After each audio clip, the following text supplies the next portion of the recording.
ಶ್ರೀನಿವಾಸಪುರ ತಾಲೂಕಿನ ರಾಜಕೀಯ ಬೆಳವಣಿಗೆಗಳ ನಡುವೆ ಪೊಲೀಸರು ಆಡಳಿತ ಪಕ್ಷದ ಪರ ಕೆಲಸ ಮಾಡುತ್ತಿದ್ದಾರೆ ಅಂತ ಯದರೂರು ಗ್ರಾಮದ ರೈತ ಮುಖಂಡ ಸುರೇಶ್ ಆರೋಪಿಸಿದ್ದಾರೆ. ಕಾಂಗ್ರೆಸ್ ಬಂಡಾಯ ಮುಖಂಡ ಶೇಷಾಪುರ ಗೋಪಾಲ್ ವಿರುದ್ಧ ದೂರು ನೀಡಿ ತಿಂಗಳು ಕಳೆದರೂ ಪೊಲೀಸರು ಯಾವುದೇ ಕ್ರಮ ಕೈಗೊಳ್ಳದೇ ಇರುವುದು ಖಂಡನೀಯ ಅಂತ ಕಿಡಿಕಾರಿದ್ದಾರೆ. ಯದರೂರು ಗ್ರಾಮದ ಬಳಿ ಕೈಗಾರಿಕಾ ಪ್ರದೇಶ ಸ್ಥಾಪಿಸುವ ಸರ್ಕಾರದ ನಿರ್ಧಾರದ ಕುರಿತು ಕಳೆದ ಚಳಿಗಾಲದ ಅಧಿವೇಶನದಲ್ಲಿ ಶಾಸಕ ಜಿಕೆ ವೆಂಕಟಶಿವರೆಡ್ಡಿ ಅವರು ಸಚಿವರಿಗೆ ತಪ್ಪು ಮಾಹಿತಿ ನೀಡಿದ್ದಾರೆ ಅಂತ ಸುರೇಶ್ ಈ ಹಿಂದೆ ಪತ್ರಿಕಾ ಹೇಳಿಕೆ ನೀಡಿದರು. ಈ ಹೇಳಿಕೆಯಲ್ಲಿ ಶಾಸಕರನ್ನ ಏಕವಚನದಲ್ಲಿ ನಿಂದಿಸಲಾಗಿದೆ ಎಂಬ ಕಾರಣಕ್ಕೆ ಶ್ರೀನಿವಾಸಪುರ ಪೊಲೀಸರು ಸುರೇಶ್ ವಿರುದ್ಧ ತಕ್ಷಣದ ಕ್ರಮ ಕೈಗೊಂಡಿದ್ದರು. ಮಾಜಿ ಶಾಸಕ ರಮೇಶ್ ಕುಮಾರ್ ವಿರುದ್ಧ ಅವಹೇಳನಕಾರಿ ಹೇಳಿಕೆ ನೀಡಿದ ಕಾಂಗ್ರೆಸ್ ಮುಖಂಡ ಶೇಷಾಪುರ ಗೋಪಾಲ್ ವಿರುದ್ಧ ದೂರು ದಾಖಲಾಗಿ 1 ತಿಂಗಳಾದರೂ ಪೊಲೀಸರು ಮೌನಕ್ಕೆ ಶರಣಾಗಿದ್ದಾರೆ. ಆಡಳಿತ ಪಕ್ಷದ ಶಾಸಕರ ಪರವಾಗಿ ವೇಗವಾಗಿ ಸ್ಪಂದಿಸುವ ಪೊಲೀಸರು ಪ್ರತಿಪಕ್ಷದ ನಾಯಕರ ವಿರುದ್ಧದ ದೂರಿನ ಬಗ್ಗೆ ನಿರ್ಲಕ್ಷ್ಯ ವಹಿಸುತ್ತಿರುವುದು ಸರಿಯಲ್ಲ. ಪೊಲೀಸರು ಕೇವಲ ಅಧಿಕಾರದಲ್ಲಿರುವವರ ಪರವಾಗಿ ಕಾರ್ಯನಿರ್ವಹಿಸೋದಾದ್ರೆ ಸಂಕಷ್ಟದಲ್ಲಿರುವ ರೈತರ ಧ್ವನಿಗೆ ಬೆಲೆ ಎಲ್ಲಿದೆ ಅಂತ ಸುರೇಶ್ ಪ್ರಶ್ನಿಸಿದ್ದಾರೆ. ನೀನು ಯಾಕೆ ಹೋದೆ, ನಾವೆಲ್ಲ ಇಲ್ವಾ, ನೀನು ಒಬ್ಬನೇ ಯಾಕೆ ಹೋದೆ ಅಂತೇಳಿ ನಾನು ಹೋಗಿಲ್ಲ. ನಾನು ಯಾವುದು ಮುಚ್ಚಳಿಕೆನೂ ಬರ್ದಿಲ್ಲ, ನಾನು ಯಾವುದು ಅವ್ರಿಗೆ ಸಿಗ್ನೇಚರು ಮಾಡಿಲ್ಲ. ನನ್ನ ಮೇಲೆ ಈ ಥರ ಪೊಲೀಸವರು ಅಮಾನತ್ ಮಾಡಿದ್ದಾರೆ. ಇದು ತಪ್ಪು. ಇದು ಗೌರವಕೊಳ್ಳೋವ್ರಿಗೆ ಹೇಳ್ತಾ ಇದ್ದೀನಿ, ದಯವಿಟ್ಟು ಇದು ಸೂಕ್ತವಾಗಿ ನೀವು ನನ್ನ ಮೇಲೆ ತಪ್ಪು ಆರೋಪ ಇದ್ದರೆ ನೀವು ಮಾಡಿ.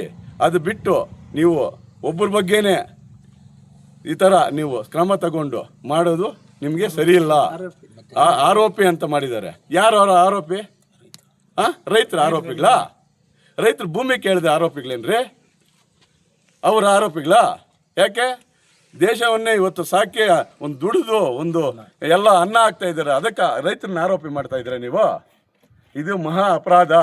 ನನ್ನ ವಿರುದ್ಧ ಶಾಸಕರ ನಿಂದನೆ ಹೆಸರಲ್ಲಿ ತಕ್ಷಣ ಕ್ರಮ ಜರುಗಿಸಿದ ಪೊಲೀಸರು ಮಾಜಿ ಶಾಸಕರ ವಿರುದ್ಧ ಅಶ್ಲೀಲ ಪದ ಬಳಕೆ ಮಾಡಿದ ಶೇಷಾಪುರ ಗೋಪಾಲ್ ಅವರ ವಿಷಯದಲ್ಲಿ ಯಾಕೆ ಮೀನಾಮೇಷ ಎಣಿಸುತ್ತಿದ್ದಾರೆ? ಸ್ಥಳೀಯ ರಾಜಕೀಯ ಜಿದ್ದಾಜಿದ್ದಿನ ನಡುವೆ ಪೊಲೀಸರ ಈ ನಡೆಯು ಈಗ ಸಾರ್ವಜನಿಕ ವಲಯದಲ್ಲಿ ವ್ಯಾಪಕ ಚರ್ಚೆಗೆ ಕಾರಣವಾಗಿದೆ. ಅವ್ರು ಮಾತ್ರ ನಾನು ಇದೇ ರೀತಿ ನಾನು ಕಂಪ್ಲೇಂಟ್ ಕೊಟ್ಟಿದ್ದೆ. ಖಾಲಿ ಶಾಸಕರ ಬಗ್ಗೆ ನಾನು ಒಂದೇ ಒಂದು ಏನು ನಿಮ್ಮಪ್ಪ ಜಮೀನು ಇದೆಯಾ ಅಂತ ಕೇಳಿದ್ದಕ್ಕೆ ನನ್ನ ಮೇಲೆ ಗೌರವಕೊಳ್ಳೋರು ಕ್ರಮ ತಗೊಂಡಿದ್ದಾರೆ. ಏನಂತ, ಬನ್ನಿರಿ ಮಾತಾಡೋಣ ಅಂತ.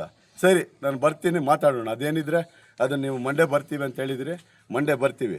ಇದೇ ನಾನು ಕಂಪ್ಲೇಂಟ್ ಕೊಟ್ಟು 22ನೇ ತಾರೀಕು ಕೊಟ್ಟಿದ್ದೀನಿ. ಏನು 11ನೇ ತಿಂಗಳು 20ನೇ ತಾರೀಕು ಕೊಟ್ಟಿದ್ದೀವಿ. ನಾವು 22 ಕೊಟ್ಟಿದ್ದೀನಿ. ಆಯಿತಾ? ಇದ್ರ ಬಗ್ಗೆ ಯಾವ ಕ್ರಮನೂ ತಗೊಂಡಿಲ್ಲ. ಇದು ಕಂಪ್ಲೇಂಟ್ ಬಂದು ನಮ್ಮ ಮಾಜಿ ವಿಧಾನಸಭಾ ಅಧ್ಯಕ್ಷರಾದ ಹಿರಿಯರಾದ ಗೌರವಾನ್ವಿತರಾದ ರಮೇಶ್ ಕುಮಾರ್ ಅವರ ಬಗ್ಗೆ ಕೆಲವು ಅವಾಚ್ಯ ಶಬ್ದಗಳಿಂದ ನಾವು ಕೇಳಿಸ್ಕೊಂಡಾಗ ಏಕವಚನದಲ್ಲಿ ಬೆತ್ತಲೆ ಅನ್ನೋ ರೂಪದಲ್ಲಿ ಮಾತಾಡಿದ್ದಾರೆ. ಇದೇ ಶೇಷಾಪುರ ಗೋಪಾಲ್ ಅವರು ಸುಮಾರು 15ರಿಂದ 16 ವಿಡಿಯೋಸ್ ಇದೆ ನಮ್ಮ ಹತ್ರ.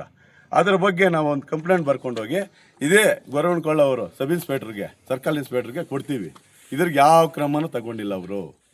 ನಾನು ಒಂದೇ ಒಂದು ದಿವಸಕ್ಕೆ ನನ್ನ ಮೇಲೆ ಇಷ್ಟು ಕ್ರಮಗಳು ವಹಿಸ್ತಾ ಇದ್ದೀರಲ್ಲ, ಅಲ್ಲಿಗೆ ಶಾಸಕರಾದರೆ ಒಂದು ಕಾನೂನು, ಸಮಾಜ ಜನರಿಗೆ ಒಂದು ಕಾನೂನು, ರೈತರಿಗೆ ಒಂದು ಕಾನೂನು ಮಾಡ್ತೀರಾ ನೀವು? ಮಾಜಿ ವಿಧಾನಸಭಾ ಅಧ್ಯಕ್ಷರನ್ನು ಮಾತಾಡಿದಾಗ ನೀವು ಕಿವಿ ಮುಚ್ಚೋಗಿತ್ತೇನ್ರಿ? ಕಣ್ಣು ಕಾಣಿಲ್ವಾ? ಅವತ್ತು ನಿಮ್ಗೇನು ಗೊತ್ತಾಗ್ಲಿಲ್ವಾ? ಅವತ್ತು ಕ್ರಮ ಯಾಕೆ ತಗೊಳ್ಳಿಲ್ಲ? ಸರಿ, ನೀವು ಯಾರು ಕಂಪ್ಲೇಂಟ್ ಕೊಡಲ್ಲ, ನಾವು ಕೊಟ್ಟಿದ್ದೀವಲ್ಲ, ನಮ್ಮ ಪ್ರಕಾರ ನೀವು ತಗೋಬೇಕಲ್ವ? ಇದು ಏನು ಅಮಾನತ್ತು?